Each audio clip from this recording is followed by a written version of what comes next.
एक बार एक युवक गौतम बुद्ध के पास आया और गौतम बुद्ध से बोला कि हे बुद्ध, मेरे मन में इतने गंदे विचार क्यों आते हैं। मैं नहीं चाहता कि मेरे मन में गंदे विचार आए, पर मेरे मन में हमेशा काम वासना के विचार चलते रहते हैं और मैं इनके बारे में सोच सोच कर बहुत परेशान हूँ। मेरी ऊर्जा और समय यह सब सोचने में ही नष्ट हो जाता है और इन सब के विचारों की वजह से मैं कभी भी शांत नहीं रह पाता और मैं हमेशा ही स्त्रियों को देखकर मोहित हो जाता हूँ, अपने आप को रोक ही नहीं पाता। बुद्ध मुस्कुराए और उन्होंने उस युवक से पूछा, क्या तुम्हें पता है यह काम वासना होती क्या है? फिर लड़के ने उत्तर दिया और कहा, बुद्ध, मैं यह तो नहीं जानता कि काम वासना होती क्या है, पर हाँ, ये जो भी है बहुत बुरी चीज है। फिर बुद्ध ने उस युवक से कहा कि सबसे पहले तो तुम्हें यह समझना है कि प्राकृतिक रूप से जो भी चीज हमारे अंदर है वह बुरी नहीं है। हमारे जीवन में उसकी कुछ ना कुछ जरूरत है। वासना कोई बुरी बात नहीं है, यह तो हमारे मन की एक भावना है जो हमें किसी ना किसी चीज की कमी का एहसास करवाती है और फिर हम उस चीज को पाने के लिए उस चीज की तरफ आकर्षित हो जाते हैं। जैसे अगर तुम्हारे पास धन की कमी है तो तुम में धन पाने की वासना उत्पन्न हो जाएगी। तो वासना कुछ और नहीं, बस एक प्रकार की कमी है जो कि एक प्रकार की जरूरत का एहसास है, और जब ये जरूरत शारीरिक हो तो हम इसे काम वासना का नाम देते हैं। युवक ने गौतम बुद्ध को कहा कि बुद्ध, मुझे काम वासना का मतलब तो समझ में आ गया, पर आप मुझे यह बताइए कि यह आती कहाँ से है और कैसे आती है। गौतम बुद्ध ने कहा कि काम वासना कहीं से आती नहीं है, यह तो हमारे अंदर ही होती है और इसका होना तो जरूरी भी है, तभी तो मानव जाति का विस्तार होगा। युवक ने कहा, जब यह हमारे अंदर ही है और जरूरी भी है तो फिर लोग इसे गलत क्यों बोलते हैं? बुद्ध ने कहा कि यही तो समस्या है, लोगों ने काम वासना को गलत तरीके से सोच लिया है, इसे छिपाने की दबाने की कोशिश करते हैं। काम वासना गलत नहीं है, बल्कि काम वासना का गलत तरीके से प्रयोग करना गलत बात है। लोग जिससे प्रेम करते हैं बस उसी के लिए जीने लग जाते हैं, उसे पाना ही अपना लक्ष्य यह बना लेते हैं और उसी के बारे में हमेशा सोचते रहते हैं, पर यह सब गलत है। बुद्ध ने युवक से कहा, क्या तुम्हें पता है जानवरों में भी कम वासना होती है? युवक ने उत्तर दिया, हाँ बुद्ध, जानवरों में भी काम वासना होती है, क्योंकि जानवर भी तो आखिर अपनी पीढ़ी को आगे बढ़ाएंगे। बुद्ध ने कहा, तो फिर हम जानवरों की काम वासना को गलत क्यों नहीं कहते? युवक ने कहा, मुझे नहीं पता महात्मा, आप ही मुझे बताइए। गौतम बुद्ध ने कहा कि जानवर अपनी काम वासना का प्रयोग आनंद प्राप्ति के लिए नहीं करते, वह तो सिर्फ संतान उत्पन्न करने के लिए काम वासना का उपयोग करते हैं। जानवरों को प्रकृति ने इतनी समझ नहीं दी कि वह काम वासना को अपने सुख का आधार बना सके, जबकि मनुष्य अपनी समझ के बलबूते पर प्रकृति में पाई जाने वाली प्रत्येक वस्तु को अपने सुख के लिए प्रयोग करता है। हम इंसानों ने ही काम वासना को अपने सुख का साधन बना लिया है, जबकि प्रकृति ने तो हमें अपने वंश को आगे बढ़ाने के लिए दिया था, लेकिन इंसानों ने इसे अपने जीवन का परम लक्ष्य बना रखा है और इस तरह से काम वासना का बेलगाम हो जाना गलत है। युवक ने पूछा, महात्मा जी, ये कम वासना हम पर हावी क्यों होती है, क्यों यह बेलगाम हो जाती है? तब गौतम बुद्ध ने कहा कि सुनो, अब जो मैं तुम्हें बताऊंगा उसे तुम ध्यानपूर्वक सुनना। काम वासना का सारा खेल तुम्हें समझ आ जाएगा, तुम्हें तुम्हारे सारे सवालों का जवाब मिल जाएगा, बस तुम्हें ध्यान से सुनकर समझना है। एक बार की बात है, एक आश्रम में गुरु और उनके शिष्य रहा करते थे, जो रोजाना आश्रम के बाहर स्थित गांव में दीक्षा लेने के लिए जाते थे। उस आश्रम का एक शिष्य जिस गांव में भिक्षा लेने जाता था, उस रास्ते में एक नदी पद्धति थी। एक दिन उसने देखा कि एक लड़का पेड़ के पीछे छिपा है। वह उस लड़के के पास गया और उससे जाकर बोला, भाई, तुम इस पेड़ के पीछे छिपकर क्या देख रहे हो? लड़के ने कहा, अरे तुझे नहीं दिख रहा क्या कि मैं क्या देख रहा हूँ? तब शिष्य ने नदी की तरफ देखा तो वहां पर कुछ लड़कियां पानी भर रही थी। वो लड़कियां 14-15 साल की होंगी। तब उसने उस लड़के से कहा, अरे भाई, वहां पर तो लड़कियां पानी भर रही हैं, इसमें छिपकर देखने वाली क्या बात है? तब वो लड़का शिष्य की तरफ देखकर उससे कहता है, अरे पागल, तुम्हें दिखाई नहीं दे रहा क्या कि कैसे यह परियां नदी से पानी निकाल रही हैं? जरा उनकी अदाओं को तो देखो, उनके कोमल शरीर को देखो, उनकी पतली कमर मटके को उठाते समय बाल खाती है और उनके बाल उनकी कमर पर कैसे लहरा रहे हैं, मानो सुंदरता बिखरी पड़ी हो। शिष्य ने फिर नदी की तरफ देखा और इस बार वह इससे देखता ही चला गया। अभी तक तो कुछ भी नजर नहीं आ रहा था और वह बिल्कुल निर्भय था, उसे किसी भी बात का कोई डर नहीं था। लेकिन अब वो छिपने लगा और उन लड़कियों को देखने लगा, और जब वो छिपकर उन लड़कियों को देख रहा था तभी वो अचानक अंदर से कौंप गया और उसने कहा कि ये मैं क्या कर रहा हूँ, मैं जो कर रहा हूँ वो सही नहीं है, मुझे यहाँ से चले जाना चाहिए। और फिर वह जल्दी से वहाँ से चला गया। वो आश्रम पहुँच जाता है। आश्रम जाकर वो अपने कार्यों में लग गया, लेकिन जो अभी वह देखकर आया था वही उसकी आंखों के सामने बार बार आ रहा था। उसके मन में वही दृश्य चल रहा था, उसके मन में वही सब कुछ देखने के लिए लड़ाई हो रही थी। उसका किसी भी काम में मन नहीं लग रहा था। सुबह होते ही वह रोज जल्दी ही भिक्षा के लिए आश्रम से निकल जाता और उस नदी के पास वाले पेड़ के पास जाता जहाँ पर वह लड़का पहले से मौजूद रहता था। उसके साथ मिलकर लड़कियों को छुप छुप कर देखता था। अब वह रोज ऐसा करने लग गया, यह उसके रोज का काम हो गया। अब उस शिष्य का मन किसी भी काम में नहीं लगता था, वो हमेशा ही किसी न किसी प्रकार के विचार में उलझा रहता। वो आश्रम के कार्यों को भी ठीक ढंग से नहीं कर रहा था, ना वो ठीक से सो पाता था, ना वो ठीक से खाना खा पाता था। उसका मन बेचैन सा रहता था। उसका मन बार बार उन लड़कियों के सौंदर्य को देखने के लिए लालायित होता था। जब गुरु भिक्षा देते तब भी उसका मन कहीं और विचारों में खोया रहता था। गुरु ने अपने शिष्य की इन हरकतों को बांप लिया था। तब एक दिन गुरु ने शिष्य को अपने पास बुलाया और कहा कि आज से मैं भी तुम्हारे साथ भिक्षा मांगने चलूंगा, तुम और मैं साथ साथ भिक्षा मांगने चलेंगे। तभी शिष्य गुरु को मना करते हुए बोला, नहीं गुरुदेव, आप परेशान क्यों हो रहे हो, मैं अकेला ही ठीक से भिक्षा मांग सकता हूँ। गुरु ने शिष्य से कहा कि ठीक है, तुम अकेले ही भिक्षा मांगने जाओ। शिष्य तुरंत वहां से भिक्षा मांगने के लिए निकल गया। उसके जाने के बाद गुरु भी आश्रम से निकल गए और शिष्य का पीछा करने लगे कि वो कहाँ जाता है, किससे मिलता है। यह सब देखने के लिए उसके पीछे पीछे चलने लगे। थोड़ी दूर जाने के बाद गुरु ने देखा कि उनका शिष्य एक लड़के के साथ एक पेड़ के पीछे अपराधी की तरह छिपा हुआ है और छिपकर कुछ देख रहा था। गुरु भी अपने शिष्य के पीछे जाकर खड़े हो गए कि आखिर उनका शिष्य क्या देख रहा है जिसे देखने के लिए वो पेड़ के पीछे अपराधियों की तरह छिपा पड़ा है।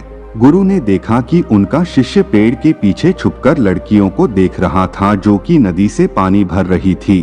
तभी गुरु ने शिष्य को कहा कि तुम क्या देख रहे हो। अपने गुरु की आवाज सुनकर वह शिष्य घबरा गया और उसके पसीने छूटने लगे।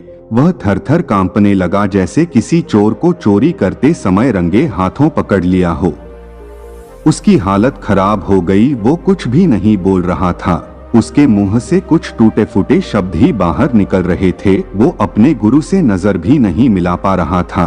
गुरु ने शिष्य की तरफ देखा और कहा कि मेरा शिष्य तो निर्भय था, उसे तो किसी भी चीज का डर नहीं था, लेकिन ये क्या, तुम तो डर के मारे कांप रहे हो। शिष्य ने गुरु से कहा कि मुझे माफ कर दो गुरुदेव, मेरा इसमें कोई दोष नहीं है। उस लड़के ने मुझे बहका दिया था, लेकिन आपसे मैं वादा करता हूँ कि आज के बाद मैं ऐसा कभी दोबारा नहीं करूँगा, मुझे माफ कर दो गुरुदेव। गुरु ने शिष्य से कहा कि कोई बात नहीं, पर इस बात का तुम ध्यान रखना कि हम जैसी संगति करते हैं वैसा ही फल हमें प्राप्त होता है। उसके विचार हमारे अंदर प्रवेश करते हैं, इसीलिए अच्छी संगति करो जिससे तुम्हारे अंदर अच्छे विचारों का प्रवेश हो। फिर गुरु और शिष्य आश्रम लौट आए और फिर से आश्रम के कार्यों पर ध्यान देने लगे। उसने उस रास्ते को छोड़ दिया और दूसरे रास्ते से जाने लगा। वो अपने काम को ध्यान से करता, लेकिन धीरे धीरे उसके अंदर क्रोध उत्पन्न हो गया और फिर वो दूसरों पर क्रोध करने लगा और बेचैन रहने लग गया। अब वो सही समय पर भोजन भी नहीं करता था, वो भोजन भी बहुत कम खाता था। एक रात गुरु शिष्य के पास आए और उसे बोले कि अब तक तुमने कितनी बार अपना वादा तोड़ दिया। यह सुनकर शिष्य अपने गुरु के चरणों में गिर गया और रोने लगा। रोते रोते ही उसने गुरु से कहा कि गुरुदेव, मैं कई बार अपना वादा तोड़ चुका हूँ, फिर वादा कर लेता हूँ, लेकिन हर बार में वादा तोड़ देता हूँ। मेरा मन मेरे नियंत्रण में है ही नहीं। मैं बहुत कोशिश करता हूँ कि मैं अपने मन से सारे बुरे विचारों को निकाल डालूं, लेकिन मैं चाहकर भी ऐसा नहीं कर पा रहा हूँ। फिर गुरु ने शिष्य को कहा कि चलो मेरे साथ। गुरु शिष्य को आश्रम के बगीचे में लेकर गए और किसी से कहा कि देखो, यहाँ पर कुछ या बनी हुई है जिससे नदी का पानी इन पौधों तक आ रहा है और यह पानी एक निरंतर भाव से बह रहा है। क्या तुम इस पानी के बहाव को रोक सकते हो? शिष्य ने कहा कि हाँ गुरुदेव, मैं इस बहाव को रोक सकता हूँ। फिर शिष्य ने मिट्टी उठाकर उस नाली में डाल दी। वो पानी थोड़ी देर के लिए रुक गया और फिर थोड़ी देर बाद उस मिट्टी के ऊपर से पानी बह गया। गुरु ने शिष्य से कहा, अरे ये क्या, ये तो पानी रुका ही नहीं। फिर शिष्य ने कुछ कंकर पत्थर उठाकर उस नाली में डाल दिए और फिर थोड़ी देर के लिए पानी रुक गया, लेकिन फिर थोड़ी देर बाद ही उन कंकड़ पत्थर के ऊपर से पानी निकल आया। फिर गुरु ने कहा कि यह क्या हुआ, पानी तो फिर से बह गया। तुम तो बोल रहे थे कि तुम इसे रोक दोगे। क्या हम किसी काम को रोकना चाहे तो क्या हम उसे रोक नहीं सकते? तब शिष्य ने कहा, कोई बात नहीं गुरुदेव, मैं इस पानी को तो आपको रोक के दिखाऊंगा। वह फिर से एक बड़ा सा पत्थर लेकर आया और उसे नाली पर डाल दिया और पानी रुक गया। तब गुरु से कहा कि देखा गुरुदेव, मैंने कहा था ना कि पानी को मैं रोक दूंगा। मैंने पानी को रोक दिखाया, आपकी बात मैंने पूरी कर दी। गुरु मुस्कुराए और बोले, अच्छा जरा ध्यान से देखो, पानी रुक गया क्या? वो तो पीछे की नाली तोड़कर बाहर आ गया और अगल-बगल से बह रहा है। और ध्यान से देखो, इस पत्थर को आगे भी आ गया और ये पानी अपना रास्ता बदलकर फिर से आगे की तरफ बह जाएगा। और फिर थोड़ी देर बाद ऐसा ही हुआ।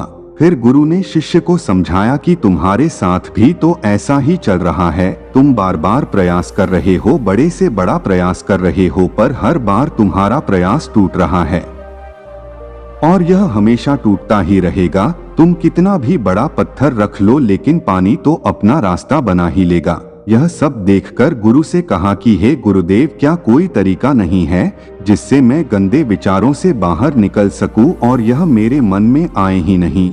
गुरु शिष्य को एक नदी के पास ले गए जहां से उस बगीचे में पानी आ रहा था। गुरु ने शिष्य से कहा, वो पानी इसी नदी से जा रहा है। अगर हम यहीं से उस रास्ते को बंद कर दें जहां से पानी बगीचे में जा रहा है, तब क्या हम पानी को रोक नहीं सकते? शिष्य ने कहा कि हाँ गुरुदेव, अवश्य ऐसा हो सकता है। मैं इस पानी को यहीं से बंद कर देता हूँ, तब आगे की नाली में पानी जाएगा ही नहीं और फिर बगीचे में पानी जाएगा ही नहीं। फिर से नदी से जाने वाले रास्ते को बहुत मेहनत करके पत्थर और मिट्टी डाल डालकर बंद कर दिया और गुरु से कहा कि गुरुदेव, मैंने पानी को बंद कर दिया है, अब यह पानी बगीचे में जाएगा ही नहीं। तब गुरु ने कहा कि अगर पानी बगीचे में नहीं जाएगा तो पेड़ पौधों को पानी कहाँ से मिलेगा? उन पेड़ पौधों को तो पानी की आवश्यकता है और उन पेड़ पौधों में कुछ पेड़ पौधे तो ऐसे हैं जिनको रोज पानी की आवश्यकता है, वह तो मुरझाकर मर ही जाएंगे, उनका क्या होगा? पानी तो हमें खोलना ही होगा। शिष्य ने गुरु की बात सुनकर वापस नदी से जाने वाले पानी का रास्ता खोल दिया। तब गुरु ने शिष्य से पूछा कि अगर हम इस नदी के पूरे पानी को बगीचे की तरफ मोड़ दे तो क्या होगा? तब शिष्य ने जवाब दिया कि गुरुदेव, वहाँ पर जितने भी पेड़ पौधे हैं वो गलकर नष्ट हो जाएंगे, वहाँ पर कुछ नहीं बचेगा। फिर गुरु मुस्कुराए और बोले, तुम इस बात को समझो कि हमें किसी भी चीज को रोकना नहीं है, बस हमें हमेशा संतुलन बनाए रखना है। कम पानी से भी पौधे नष्ट होते हैं और ज्यादा पानी से भी पौधे नष्ट होते हैं। हमारा जीवन संतुलन से ही चलता है। गुरु ने शिष्य से कहा कि अगर मैं तुम्हें कहूँ कि तुम आम के बारे में मत सोचो तो तुम्हारे मन में सबसे पहले किसका चित्र आएगा? शिष्य ने कहा कि गुरुदेव, मेरे मन में तो पहला चित्र आम का ही आएगा। गुरु ने कहा कि जब हम गंदे विचारों को जबरदस्ती रोकने का प्रयास करते हैं तो वह और मजबूती के साथ हमारे अंदर प्रवेश करते हैं, हमारे अंदर उठाते हैं। इसीलिए हमें उन्हें कभी भी दबाने की कोशिश नहीं करनी चाहिए। फिर गुरु ने शिष्य को जाते हुए कहा कि हमारे गंदे विचार बुरे लोगों की संगति करने की वजह से भी आते हैं। कई बार क्या होता है कि कामुकता हमारे अंदर होती नहीं है, लेकिन कुछ अश्लील लोगों के साथ रहने की वजह से ये हमारे अंदर हावी हो जाती है। फिर शिष्य ने कहा कि गुरुदेव आप सही कह रहे हैं, मैं अपने मार्ग से भटक गया था। फिर वो शिष्य उस रात बहुत ही चैन की नींद सोया। सुबह अपने कार्यों को पूरे मन से किया और फिर सुबह वो भिक्षा लेने के लिए उसी रास्ते से गया जहां वह लड़का आज भी पेड़ के पीछे छुपकर उन लड़कियों को देख रहा था। वो शिष्य नदी पर गया जहां वह लड़कियां पानी भर रही थी। उसने उन लड़कियों से पानी मांगा। उन लड़कियों में से एक लड़की ने उसे पानी पिलाया और उस सन्यासी शिष्य के चरण छुए। शिष्य ने उसे आशीर्वाद दिया कि तुम्हारा कल्याण हो। उसका मन सकारात्मक ऊर्जा से भर गया। उसके चेहरे पर मुस्कान आ गई थी, जैसे कि उसे कुछ खोया हुआ वापस मिल गया हो। वह वापस अपने रास्ते से जाने लगा।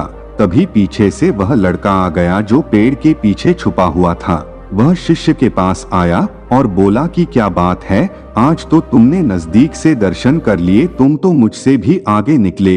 तब शिष्य ने कहा कि हम हमेशा दूसरे के दर्शन करने में ही व्यस्त रहते हैं, अपने दर्शन कर ही नहीं पाते। तुम कब तक इस पेड़ के पीछे छुपाते रहोगे? किसी को पसंद कर लो, उससे बोल दो। अगर वो भी तुम्हें पसंद करती है तो शादी कर लो और उससे पहले तुम कुछ बन जाओ। अपने आप को पहचान लो। ऐसे अपना समय बर्बाद मत करो। फिर वह लड़का रोज उससे मिलने लगा और उस लड़के ने नदी पर जाना छोड़ दिया। और फिर वो लड़का अपने जीवन में कुछ बनने के लिए संघर्ष करने लगा। तो तुमने देखा संगति का असर क्या होता है। अपनी संगति बदलो, अपने विचार बदलो। बुद्ध ने युवक से पूछा कि क्या तुम्हें तुम्हारे सारे सवालों का जवाब मिल गया? तब युवक ने कहा कि हाँ महात्मा जी, आपका बहुत बहुत धन्यवाद। तब गौतम बुद्ध ने युवक से कहा कि जब तुम्हारे मन में गंदे विचार आए तब आप अपने आप को दोषी मत मानो। यह शरीर है और यह सब इसने हजारों वर्षों से सीखा है। एक केवल तुम्हारे सोच लेने से, शपथ लेने से ये टूटने वाला है नहीं, लेकिन तुम्हारे पास वो शक्ति है, वो ऊर्जा है जिसका तुम्हें संतुलन उपयोग करना है। तुम एक जीवित ऊर्जा हो जो कुछ भी अनुभव करने के लिए स्वतंत्र है, जो निर्माण करने के लिए स्वतंत्र है। इसीलिए तुम अपने आप को पहचानो। दोस्तों, आपको यह कहानी कैसी लगी हमें कमेंट करके जरूर बताना और ऐसी ही और कहानियों के लिए सब्सक्राइब का बटन जरूर से दबा देना।